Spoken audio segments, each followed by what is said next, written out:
Selamat lemai, namaku Suziana binti Suhaimi, nombor metrik 101125. Hari itu aku akan membentangkan tajuk lagu yang aku pilih berdasarkan soalan-soalan yang telah ditetapkan. Soalan pertama, siapa penyanyi asal lagunya? Penyanyi asal lagu tu Nadif Basalamah, Aisyah Retno, engkau Aziz Harun. Soalan kedua, nama tajuk lagu engkau mesej tahukah tema lagunya?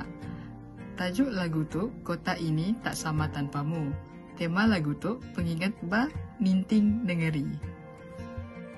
Soalan ketiga, dini lagu tu suah didengar. Lagu tu suah didengar di TikTok engkau YouTube. Soalan keempat, kemaya lagu tu digagak? Lagu tu digagak di tahun 2024. Soalan kelima, lapan Wan milih lagu tu disalin ke dalam jaku iban.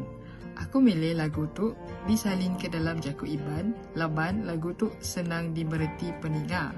Agipun lagu tu lagu popular dia tu.